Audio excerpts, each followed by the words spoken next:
The human body can seem incredibly fragile, but the truth is that paired with our powerful drive to survive and amazing bonds with our loved ones, the human condition isn't all that powerless. People have found ways to overcome some of the most precarious situations imaginable. Want to hear a tale of a man who came back from the dead not only once but twice? Well then, check out these most harrowing stories of survival and endurance. At the height of the Cold War in 1960, Soviet submariners were running a training exercise in which they shot torpedoes at designated undersea targets. It was supposed to be a routine day on the Soviet Project 613 submarine, a Whiskey-class vessel that held a crew of 14. The first missile the young man prepared to deploy was a dud that didn't leave the blast tube. The crew moved on to the next step in their mission, unaware something was wrong until the failed missile exploded, piercing the body of the submarine and sending the vessel to the ocean floor. The men knew they had to escape, and the chain of command broke down in panic until one of the crew grabbed a gun and started shooting warning shots to force everyone to calm down. It was decided the entire crew would exit the submarine's empty torpedo tube. In order to do so, the team needed to slowly acclimate to the water pressure outside the ship, letting in water until their bodies were as pressurized as the outside environment. The men ascended to the surface, trying to take their time and use their equipment to let their bodies adjust. Some, however, continued to behave in agitation, ascending too quickly. This led to collapsed lungs and the need to recover in compression chambers. However, it is believed that every crew member survived. Julianne Kopka's Amazonian stay. Julianne, a young German girl living in Peru with her zoologist parents, was traveling with her mother to see her father in a different part of the country. While in the air, the plane was hit by lightning during a severe thunderstorm. The plane imploded, and Julianne fell from the sky while still trapped in her seat. She crashed some 2 miles to Earth, landing in the Amazon rainforest. She suffered a broken collarbone as well as a loss of half her vision, but was able to walk and investigate her surroundings. It immediately became clear that Julianne was alone and the only survivor of the flight. Julianne was a truly amazing child, knowing that if she found running water and followed it downstream, she'd be likely to find civilization. She did this for 9 days, during which she couldn't get sleep due to pain from the bugs that infested her injuries. Julianne eventually found a small boat with gasoline in it for its engine. Remembering when her father cured an animal of maggots with gasoline, the 17-year-old girl doused one of her arms and counted as 35 of the creepy crawlers came out of her skin. The owners of the boat found Julianne and took her on the 7-hour trip down the river to a place where she could be airlifted to a hospital. Despite what she called terrible nightmares, Julianne later wrote a story about her experience entitled, "When I Fell from the Sky." The man who came back from the dead twice.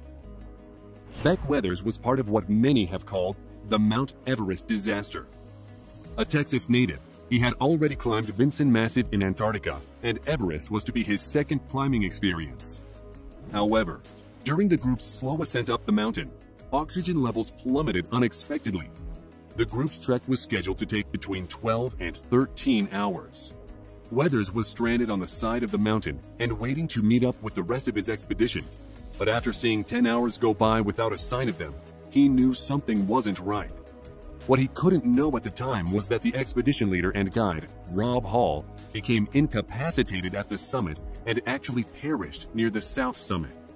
The rest of his team descended the mountain and discovered Weathers, who had become too ill from exposure to continue with the group, and reluctantly, the group thought he was doomed and left him there. It wasn't long after that a doctor found Weathers, who had lost a glove and slept the previous night with his jacket open. The doctor also decided that Weathers was beyond saving and thought he had already passed away.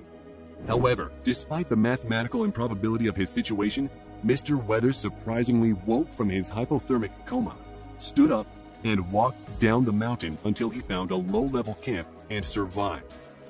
However, he lost several limbs as well as his nose to frostbite. The sinking of Jackson 4. Harrison O'Keefe was hired as a chef on the ship Jackson 4, which was a fishing schooner.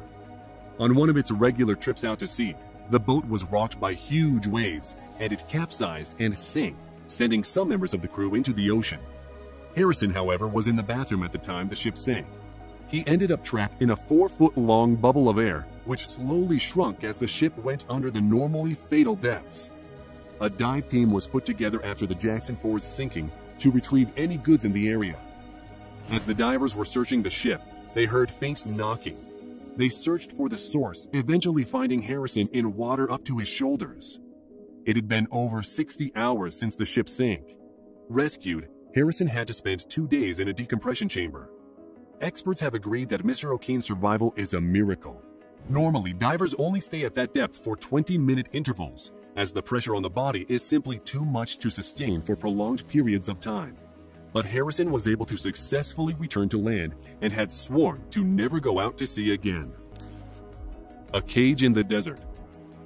In 1934, a schoolgirl by the name of June Robles was walking home from school when she was picked up by strangers. Shortly afterward, her father received a ransom note delivered by a boy at his place of employment. Following that, another note was delivered to June's grandfather, at which time search parties were formed to look for June. A final note was delivered to her uncle, and in this final note, the kidnappers threatened to take June's life if they didn't receive ransom money. When June's family came up with the cash, which was about $300,000 at today's current rate, the kidnappers told the family where to find June in the desert. When found, June was very much alive inside a metal cage with her leg tied to the bars and buried under the sand. She'd been locked up there for 19 days and only fed 3 to 4 times. Unfortunately, there wasn't enough evidence to indict anyone for the heinous crime, and no arrests were made following June's kidnapping.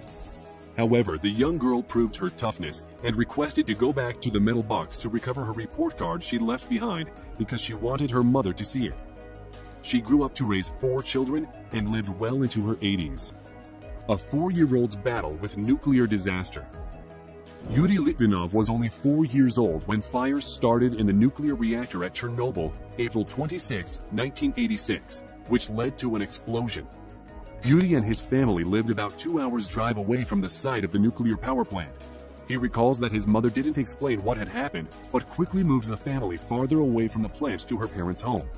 It took Yuri 3 years to see the first signs that something was not right, even living far away from the disaster site. He remembers that it would rain and the leaves on the trees would turn white, bleached from the radiation, before the trees themselves disintegrated.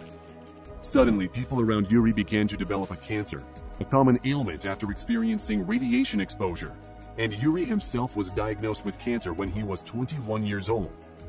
Yuri battled his deadly disease and won while turning to painting as therapy.